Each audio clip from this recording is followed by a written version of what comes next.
I'm Denby Beauchamp with HypnoBirthing, and today I'd like to share with you a few pointers on how to master our wonderfully effective hypnobirthing breathing techniques to assist you in achieving the best birth possible. So the first breathing technique we'll talk about here is our calm breath, which you can use anytime, anywhere you need to be calm, whether it's driving in the car, practicing your relaxation techniques, or maybe going for a big job interview. This technique works very quickly and very effectively. So when we want to get calm, it always helps to start with a nice cleansing breath first. So I like to just blow all that stale air right out through the mouth. Then all the breathing will be done in and out through the nose. So with calm breath, we want to start with a nice, good, strong intake of breath in through the nose to the count of 4. Then we're going to pause and hold that for just a couple of seconds, and then slowly exhale back out through the nose to the count of 8. So because the exhale is twice as long, we got to make sure we really get a good, strong intake of air in through the nose to that count of 4. So I'm going to show you how it's done, that cleansing breath to start us off. So here we go.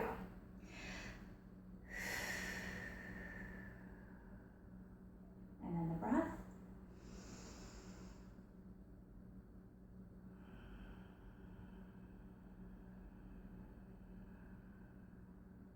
So it should go in, 2, 3, 4, and pause. Out, 2, 3, 4, 5, 6, 7, 8. And if you do this technique just a couple of times, you should instantly feel your body reach a nice, comfortable state to where it just says, when you feel that, you are right where you need to be in a wonderfully comfortable state. Then you're ready to move back to normal breathing. The second breathing technique we'll talk about is our surge breath, or if you're reading the book, you may find it called slow breathing. And that's because it is a very long, slow, steady, and controlled style of breathing. The point of surge breathing is to really maximize the effort that the birthing muscles are putting in to the whole thinning and opening process during labor. So whenever you're feeling a contraction, or what we call a surge, you really want to let your body go completely loose and limp like cooked spaghetti noodles, or maybe a plate of Jell-O. That's offering absolutely no resistance in your wonderful birthing muscles, so they can do their job much more easily. But when we add to it this wonderful surge breathing, we're delivering great oxygenated blood, so that much more effective, and even help to shorten the duration of labor. So with the surge breath, we have to really slow it down and draw the air in very, very, very slowly and steadily. So we're sipping the air in through the nose the entire time. So when you start to feel a surge beginning, you'll notice tightening and pressure starting really low here in the pelvic area. And it's going to draw up, up, up, over, and sometimes spreading around to the sides. But eventually you're going to feel when it reaches its peak right under the chest. And then gradually it's going to slow itself down and subside and ease back down to normal. The pressure will subside. We want to make sure we're loose, limp, and relaxed, and breathing long, slow, and steady from the time we start to feel that pressure building all the way until it reaches the peak. We'll be drawing our air in to fuel those birthing muscles, and when it starts to ease up, releasing our breath back out through the nose right along with it. So no matter what, we're always mirroring what the birthing muscles are doing. If they are drawing up, we are breathing up. And when they start to release, that's when we release our breath back out through the nose again as well. So I'm going to show you what it looks like, but first, some people like to count. And the counting is really helpful in mastering the technique. So let's start with that. In the book, Mickey Mongan really recommends that we're going to want to get to a count of about 20, maybe 25, which is great. Other moms kind of get a little goofed up in the pace of the counting and get frustrated if they're only getting to 10 or 12. So what I've recognized is usually they're taking on a slower paced count and only getting to maybe 12 or so, and that's okay. The counting's really just to get the technique just right. Once you've got the technique, you can count if you like because it's a great distraction for you, or forget the counting and just follow your body's lead every single second of that surge, breathing up until it starts to release and exhale back out with that.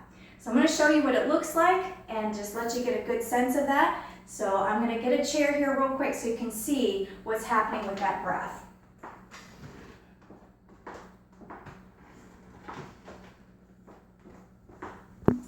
Okay, so again, I'll start with the nice cleansing breath first. My body's going to be nice, loose, and limp. And when I start to breathe in, I'll raise my index finger so that you can see when I'm starting to inhale, and then I'll relax it again. And when I start to exhale, I'll raise that index finger one more time so you can see that I'm on the decline here. All right, so here we go with the cleansing breath.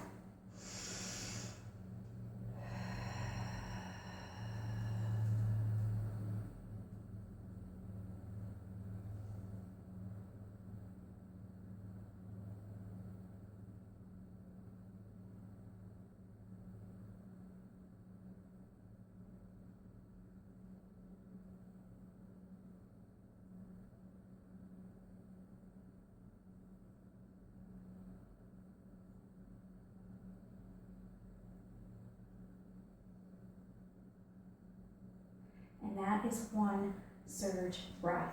And you'll be using that style of breathing all the way through that first phase of labor where you have all of your contractions or surges, just following your body's lead. So it's either calm breath because you're not calm, surge breath because you're having a surge, or normal breathing. Eventually, we're going to move into that wonderful birthing phase where we're about to welcome our baby. So there might be a shift here where there's a lull in the action and nothing's happening. That's a great time to take a little breather. And other times it goes right from surges into that heavy downward pressure, that sensation like, oh my goodness, I am going to have the mother of all bowel movements, and that is exactly what we'll feel like. And at that moment, you're going to want to choose a birth position that'll be most optimal for you, which may be using gravity. I would always recommend that as opposed to ever being flat on your back. Use leapfrog, squatting, squat bar, birthing stool, anything to help you get into more of an upright position is going to help you ease that baby down the birth path so much easier. So with the birth breath, we're really going to help to nudge baby down gently and easily without any of the forced, rushed,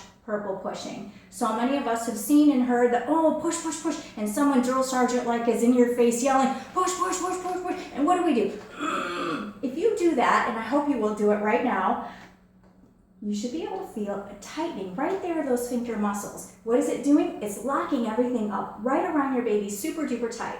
Not a great way to help them out, is it? So we want to try something different, and it's so very effective. So if you'll just press downward and outward, as though you were having a bowel movement, I know it's not pretty imagery, but it works.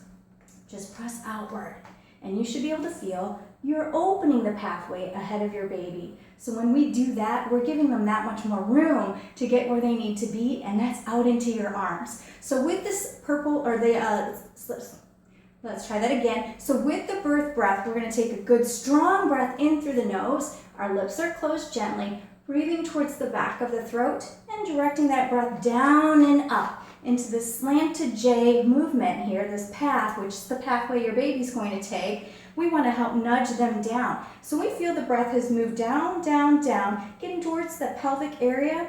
We're going to press outward with those sphincter muscles as though you're having a bowel movement, and that's going to give you the slanted J we need. So I'm going to show you what it looks like here.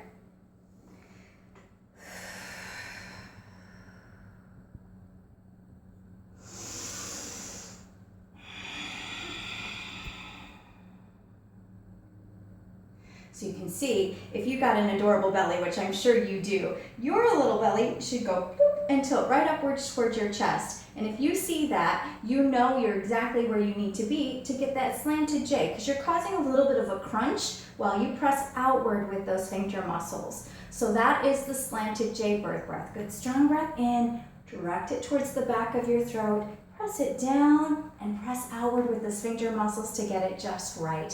You will only want to push when you feel the urge to push and at no other time. Otherwise, we're wasting a lot of valuable time and energy that you're certainly going to need when the time to push really does come. So give a little more oomph if you need to help nudge your baby past, but otherwise, we don't want to do anything that's too fast or too hard that could potentially cause tearing. So that, in a nutshell, is our 3 fantastic birth breathing techniques for hypnobirthing. I hope it helps you to achieve the best, the happiest birthing day for you and your little one. Thanks for watching.